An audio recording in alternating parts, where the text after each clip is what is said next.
Customer service, done right, can be your company's single biggest competitive advantage. Welcome to the Customer Service Revolution.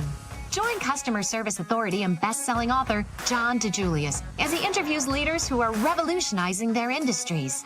This is more than a podcast, though. It's a movement. The Customer Service Revolution is a radical overthrow of conventional business mentality designed to transform what customers and employees experience. If you're a revolutionary customer service leader who's ready to stop competing on price and obsessed with building a brand that people cannot live without, this podcast is for you.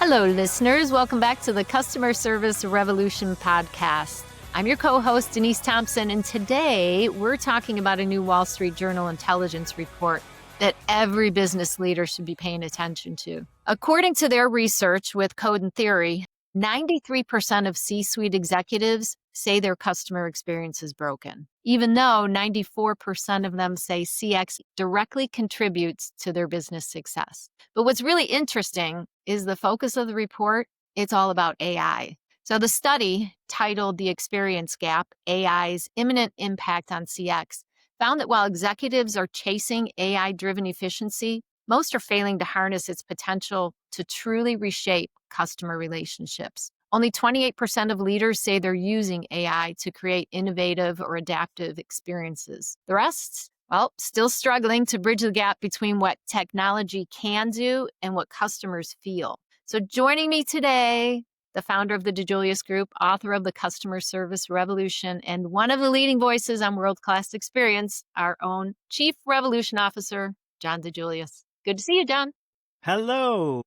Good to be seen. Hey, John, when you first saw that 93% of leaders say their customer experience is broken, what went through your mind? That was higher than I would expect. Yeah.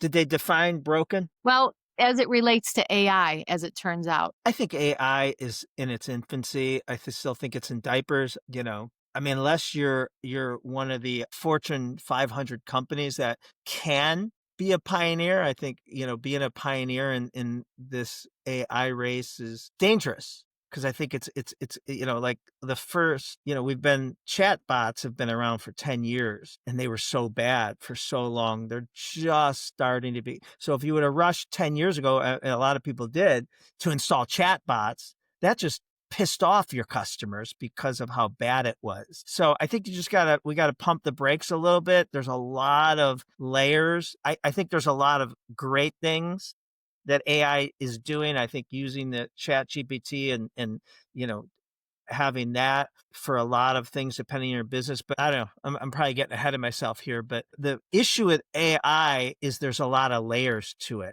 You have to have your CRM system, whether you use HubSpot or Salesforce or all the other things. And so they have an AI component. But then there's other AI things that you layer on.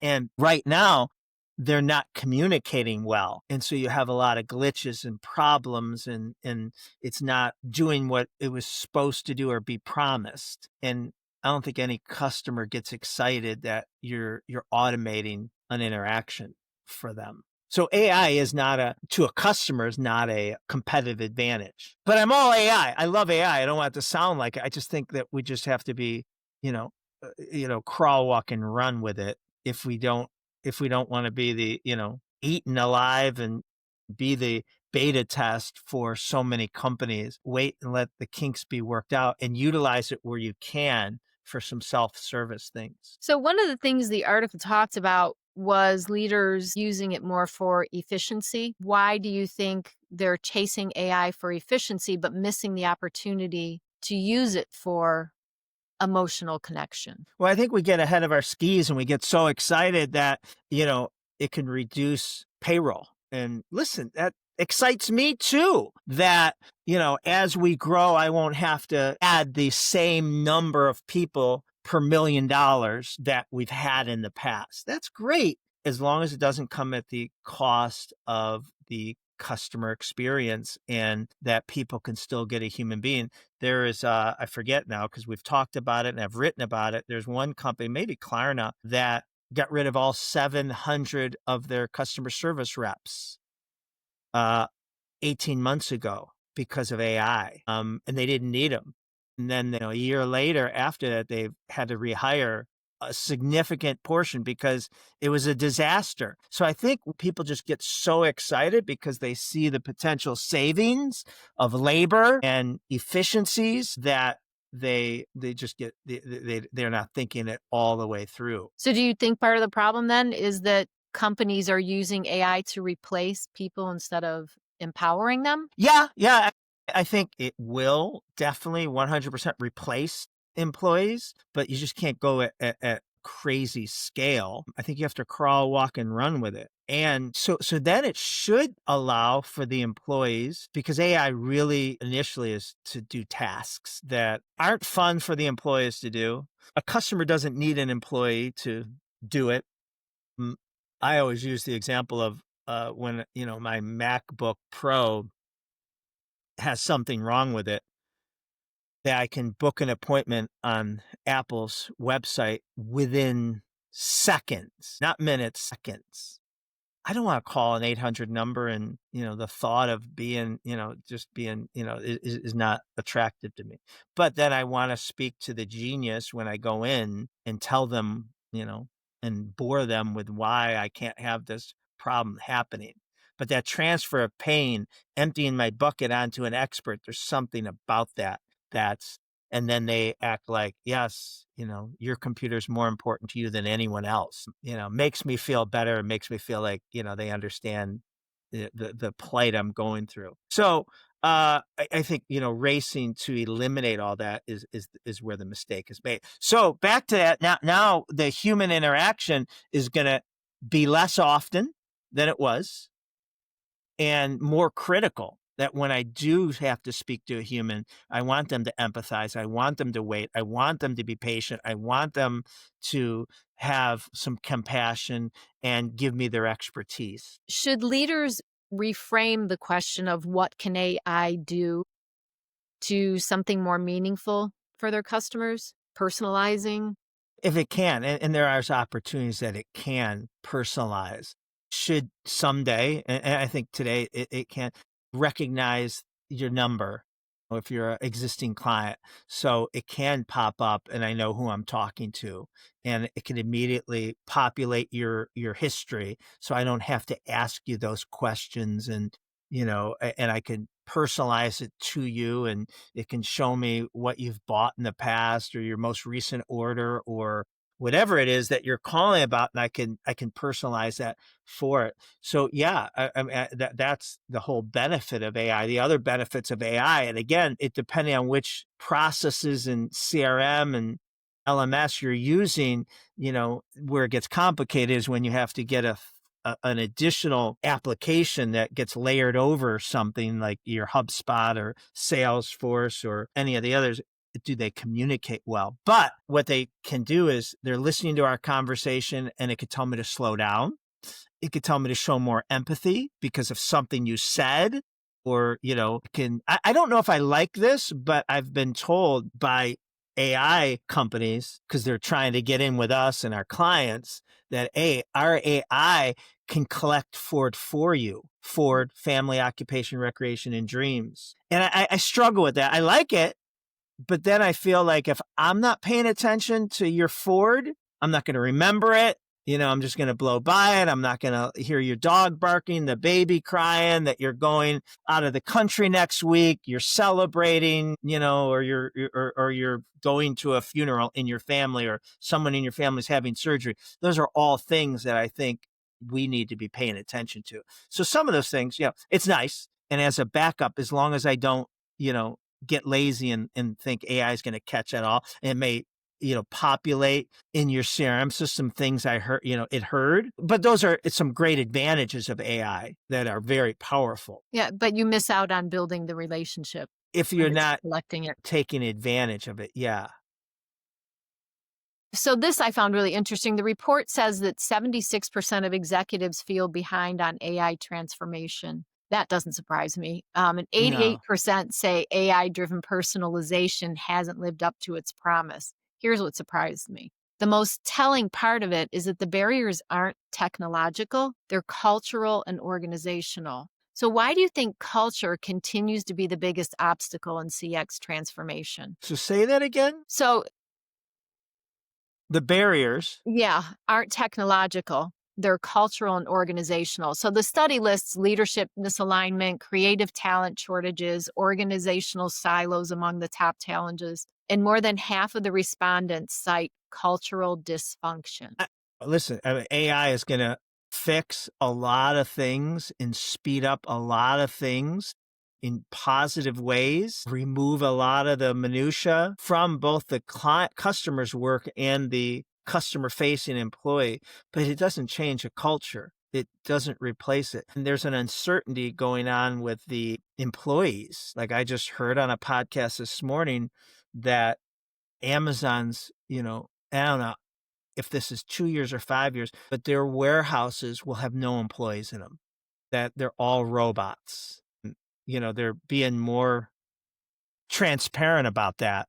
Now they're also talking about the jobs that will be created to, do that. But every revolution, technical revolution, has replaced the frontline employee. Where we're bad at as a country and individual companies is retraining those employees for the next role. So we have to so the uncertainty that employees have is, am I going to have a job in 6 months or a year from now? And that's where a lot of culture problems come in. I'm not sure if that's answering the question you asked. Well, no, it is. Culture is still an issue. So although they're looking to improve things in AI, and the reason that they're not implementing more things or innovating with AI has nothing to do with technology. It has to do with culture. Yeah. So, Yeah. whether it's I don't know how leaders. AI helps a culture other than if it provides better communication vehicles between leadership and employee. But that's even dangerous if it's being, again, it's a digital communication tool and you don't get the human element of, your boss talking to you and finding out that your aunt passed away, besides just educating you on what's next. So people want to invest in this. They know it's important to them, but they're not sure how it's going to help if the culture is bad, right?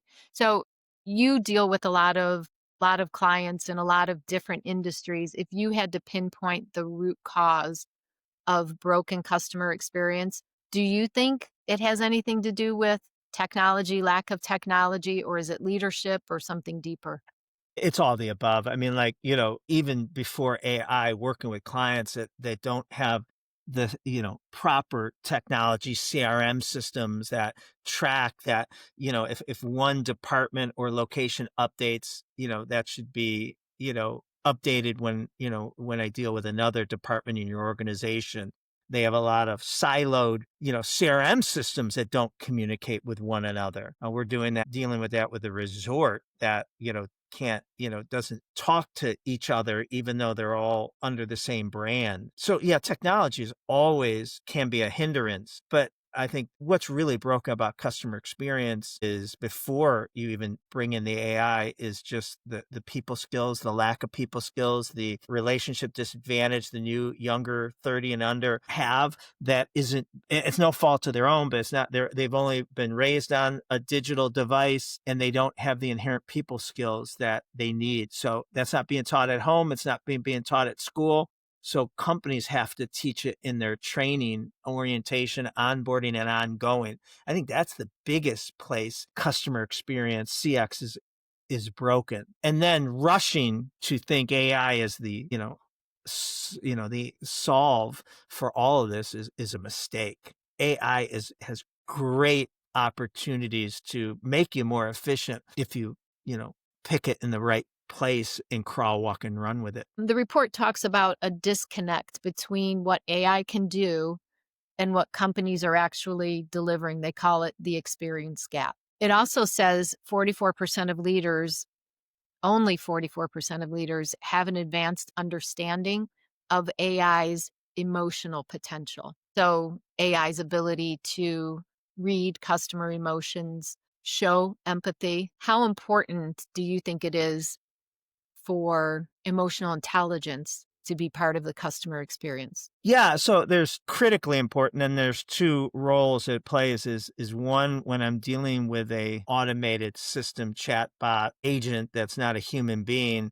that I guess it has, it's not rough and short and that. And then it's also the one we talked about earlier where it then can coach a live agent in a human interaction on key phrases that someone's saying or terms or words they're using that maybe the human being isn't picking up on, to slow down, to show more empathy, that they're sensing a lack of patience in the agent's voice. And something else that came up recently, which I don't know why it never dawned on me before. Maybe it has, and it just was reminded. But you know how one of our nevers and always that we teach is never show frustration publicly and be a duck. A duck is the beautiful duck gliding across the water. No one sees or knows as it's paddling like hell underneath. And whenever I get into the examples of different business models, I usually show it as physical frustration, that you're stressed out over the last call, you're impatient, yeah, everyone knows that John's having a bad day because the way he's walking through the office or the salon or whatever business model it is. And you can't make your next customer pay for the interaction you had at home, on the way to work, or the customer from hell. But something that came up is the frustrations displayed in tone of voice, that I'm a little irritated with, that you're asking the same question again. And I kind of answered that, or to me, I think I answered it. And so, showing frustration, the tone of voice is so important. And we get that all the time, that this person's getting a little curt or frustrated, or that, and that's hopefully what AI can help, but Yeah. it all depends on the employee. AI can't be the only reason, we have to train the employee on the why. Otherwise, the employee is going to ignore the coaching from AI. But I also know AI can give that employee a grade for that call, and that will be powerful. Have you seen that in action? Not personally. I've been told it does it. Again, everyone and their brothers contacting us to tell us all the bells and whistles that AI can do for our clients. So I've been told that can do that. Now, I know like one of our clients, New Day USA, for the last 10, 15 years, they have a quality insurance staff that listens to calls and grades it. Now they aren't going to have to do that because AI can do that for them. So that's where it eliminates people. And that has nothing to do with human interaction, right? That's automating something, tasks. That's not productive and cost effective to have employees listening to every call and giving someone a grade. If AI can do it as effective in seconds. So I'm just thinking about this. You've often said that people don't stay loyal because you're efficient. They stay because you make them feel something, right? Does it go both ways? What about the employees? If you're being graded by AI or you're being coached by AI versus being coached by a human being, does that erode anything? Well, it depends on what else you're giving them. But I do think accountability is important, and whether, an employee, a manager is, micromanaging you, or the positive of that, of saying, Denise, you need to slow down. Your retention rates aren't where they need to be. And one of the reasons why that we have found in our research is because of this. You lack empathy. You're not curious. You don't have good listening skills, blah, blah, blah. I don't think it matters where that comes from. And you almost might trust AI more than you trust a person, right? Me telling you that, you're just like, oh, well, you're picking on me. You never say that to Joyce and Cindy. You like them better, where AI is, it might be appeared as more black and white, assuming it's accurate. Assuming that it's accurate and it's grading you on. Now, it all goes back to what else are you getting from that job, that leader. Denise, I want you to, I think you have a big future here, and I want to help you, you know, grow and become, the senior, whatever. But here's one of the things that we need to, you need to improve on. And this is the reporting we're getting. So I think it's how it's delivered. What do you say to leaders who fear that AI will make their company feel less human? That you can't rush to just implement. You got to make sure it doesn't. So I can't stress enough that AI can't eliminate the human experience. It has to supplement it. And when it does, I think it's great because I think customers will enjoy, not being stuck in voicemail maze and not have to wait what seems to be days for someone to return their voicemail or get them an answer. And people want answers now. I've always said that Google and Amazon and all these great online e-commerce have ruined it for all of us.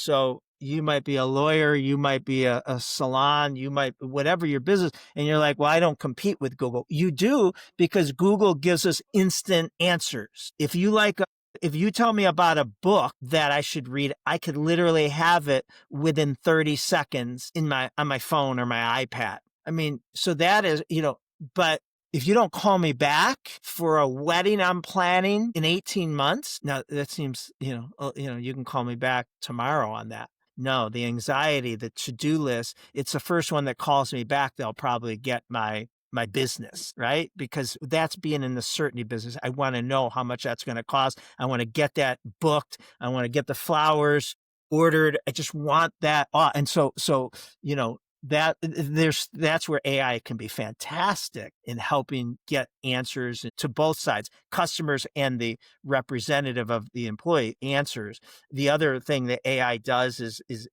can do is we're having a conversation. Let's use the DiJulius group as an example. And I might be an employee that hasn't worked here for 5, 10, 15 years. So I don't have the institutional knowledge of who our past clients are. And a potential client calls up and says, have you ever worked with a bank?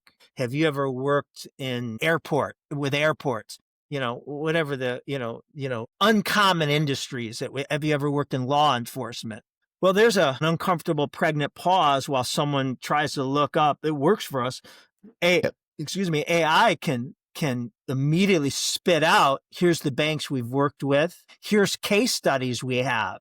So there's not the pregnant pause. There's not where, I feel a lack of credibility because I don't know the answer immediately. Now I can, and I can give you the answer quicker and send you whatever you're looking for. So those are all great benefits. So you can't allow it to replace the human interaction. There should always be an option in whatever channel I'm on the phone, on your website, your app, that I can speak to a human being when necessary. Yeah, I love that, being able to speak to a human when necessary. Yeah. Hey, listeners, if this conversation is resonating with you, if you're realizing that your organization might have some cultural issues or experiencing your own experience gap, we've created something that can help. It's called the Experience Revolution Membership.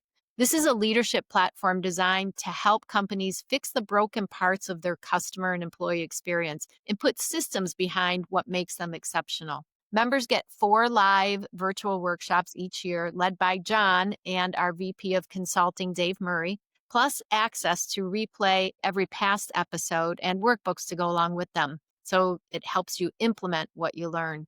If you want to build a company where world-class becomes the standard, visit thedijuliusgroup.com/membership to learn more and join. All right, let's get back to John. Let's talk about what leaders need to do next. Qualcomm's CMO in the report said something I loved. When you're integrating AI into your workflows, you have to take a human-centric approach. So you've been talking about human-centered leadership for decades. How does that translate into the AI era? Well, yeah, it's so hard to, when you make decisions, you think it from the customer's vantage point and not the business's vantage point.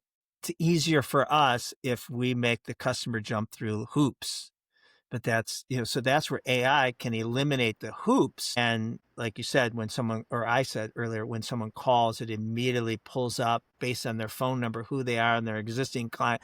And I just have to ask you a couple quick questions to confirm that you are who you are versus going through the whole ball of wax. And then when I transfer you, I should, if I'm not the one that can help you, it should transfer and you're already got past the security features that you don't have to repeat all those again, which drives people crazy. So I think you just have to constantly be thinking about what, this AI improvement has to improve the customer's experience as well, not just make it more efficient and more profitable for the business. So you have to be looking at from the customer's vantage point. What did this just do? This new thing we've implemented to the customer's experience. Will it make it easier, harder? Will it get them stuck? Will they have to, it will ease of doing business, more steps, less steps? If it's less steps, everyone's going to love that. Amazon's been doing it for decades. I log on to Amazon. I don't have to put my password in, or if I do, it takes a second. It knows who I am. It knows where my shipping preferences, credit card preferences, all that. So all I have to do is find the product and, click order, and it's done. That's amazing. It is amazing. But I think AI is going to allow more and more businesses to do that instead of just the top 5 businesses in the world to do that. Another quote in the report that stood out, this was by Dan Gardner from Code and Theory. The companies winning with AI aren't following best practices. They're inventing new categories of customer value, and they're doing this by connecting data, services, and experiences in ways that seemed impossible 2 years ago. So find the spaces where your customers are underserved, frustrated, or forced to cobble together solutions from multiple providers. Then use AI to own the entire experience. The question isn't, what can AI do? It's what only your brand can do with AI that no one else can. Yeah, without knowing specific examples, I'm sure there's plenty. I don't know what that looks like because I believe in the next 2 years, and I might be wrong and it might be sooner, but 2 years to definitely 5 years, AI is not going to be a competitive advantage. It's just going to be how to keep up because I think it's going to be so mainstream, so cost effective then, not today, that it's going to be like anything else. It's going to be like the internet. Like when the internet came out, that was revolutionary. You could have a website, and your website, now that's not a point of difference. That's a table stake. And if you don't have a website or your website isn't, has a lot of the bells and whistles, your products, locations, frequently asked questions, demos, all that, you're at a disadvantage. So I'd love to know specifics, but I even think that's going to be temporary. I've always said technological innovation is temporary. In the past, when it wasn't technological, you might have an advantage for an extended period of time. But, Uber app and the Lyft app, they're the exact same. I mean, the exact same. Uber isn't better than Lyft app. And if you made them black and white, you wouldn't be able to tell the difference. Any technological advancement is going to be copied immediately by the rivaling companies, vendors, that I think is going to be the same for everyone. Technologically, you can't be different. You can only keep up. So what are you doing with your clients to help them with AI? Looking at where it can do tasks. So when you look at the customer journey and what are things that are operationally specific at that stage, what can be automated, taken off your employees thing that will make it better. It has to be a win-win, not only for us, the company, but for the customer. That's easier for the customer and it's removing repetitive tasks on both the employee and the customer. So there's so many things. Checking into a hotel, right? The same thing happens at every hotel you go to. I got to give my ID, my credit card, fill out this paperwork, get my room key, sign my date of departure, and if I have a car and if I'm parking it with you, and the room rate, right? You got to initial all those things. That can be done on the Uber drive from the airport on the app. And I could just maybe bypass the front desk because now, my app opens my door. My app can give me a room that's 68 degrees and have ESPN on. Those are things I want when I walk into a room. A little bit of a chilled room with my channel on. Those are great. And those are things I don't need a human being for. I don't need a human being to give me my room key. Like that's just, it's the last step of your journey. And it's the one that frustrates me the most. Even though the plane and the luggage and the airport parking and security, I expect all that, but I finally get to my destination, even though it's 5-10 minutes, it's where I'm most annoyed that the person's taking too long in front of me, or that I just want to go to my room and take a shower, go get a workout, or go to sleep. Whatever it is the next thing I need to do. And so that's where the AI is phenomenal. So I Now, love that. yeah. Having it set up so that you can walk in your room, have it the temperature you want, have the show on that you want. How do you ensure that AI becomes a tool for connection and not just convenience? Well, so it's that. And then now they should have the information at their disposal that welcomes me back or understands I've never been to that hotel and that property. And it's a different conversation. It's a different display. Welcome back. Mr. DiJulius, it's great to have you back. You know where our spa is, you know where our fitness center is, you know where our restaurants is. But should you need, ask here or call down to the front desk and, they'll be happy to help you versus a different personalization of, we know you've never been to this property before. We'd be happy to, give you a tour, of where the gym is, where's, the different types of restaurants we have, casual, fine dining, where our pool is and the local, um, you know, But if you're bypassing the desk with your I app, don't have to. Now, if I want to speak to if you, someone, I can. yeah. But yeah, go ahead. I'm sorry. No, I was just going to say, if you're bypassing the desk because you have this app, so it's super convenient. And I love that. But I think everything I just explained, the Yeah. notification of welcome back is all in the app or on my TV in the room. Okay. But you're still not connecting with a human then. No, not until I need to. But hopefully when that human, I come up that a human can welcome me back because it has me as Yeah. a return guest, or I understand this is your first time at our property. Have you ever been in Nashville before? Yeah, I've been in Nashville 100 times, never to this property. Or no, I haven't. And that just triggers, a different dialogue. If I've never been to this property, but I've been to your city, all right, talk to me more about the property. If I've never been to the city, on top of never being to this property, ask me, if I'm here for business or pleasure. Is there any, things I'm looking for while I'm in this city that you can steer? So that's the personalization that AI can immediately tell them. Yeah. Yeah. I see where housekeeping becomes really important, the people in that role in these kind of Yeah, I mean, environments. if they know that, from my past history at any of their Marriotts or Ritz Carltons or Hiltons, that I always eat peanut M&Ms out of their refrigerator mini bar, or I don't know, Amstel. I'm not a beer drinker, but whatever.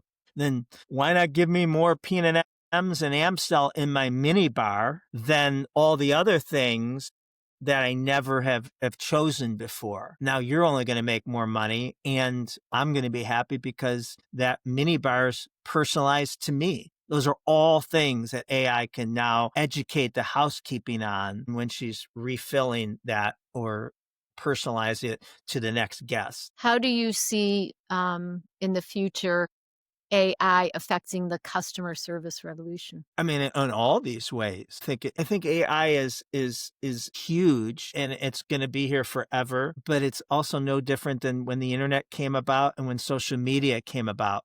At first, they were game changers, and now they're table stakes. If you're not utilizing social media to promote your brand and educate that, here's what we do and all those things that social media now does for brands, you're behind. You're not ahead. I don't know. I don't think, when it gets to a mass adoption, it's not a differentiator anymore. It's keeping up. But the future is, and the current is making sure that your human experience is just amazing, because we're going to, as humans, we're already have significantly less human interactions than we had 20 years ago, and that's only going to go down. So when you do get a human being, it has to be an amazing experience. This is great. Great. Thank you for the conversation, John. Yeah, and leaders, if you want to make sure AI enhances humanity instead of replacing it, listen to this one a couple times and check out the article. I will have that attached in our show notes. If you enjoyed this episode, share it with another leader, subscribe wherever you get your podcasts. And if you're ready to transform your organization's customer and employee experience, visit the DiJuliusGroup.com to learn more about our services. Until next time, keep changing the world by creating your own customer service revolution. Thanks, John. Thank you. Thank you, revolutionaries. People don't come out of college with a CXO degree. That's why the Customer Experience Executive Academy was created. When you're tasked with designing, leading, and managing the customer's experience, there's a lot at stake. We know you want to make a difference in your organization, and we also know how difficult it is to do that when you aren't sure what to tackle first. The Customer Experience Executive Academy gives enrollees the tools to efficiently create an impact as a customer experience leader. Our graduates are taught a simple framework that allows them to create customized solutions within their business.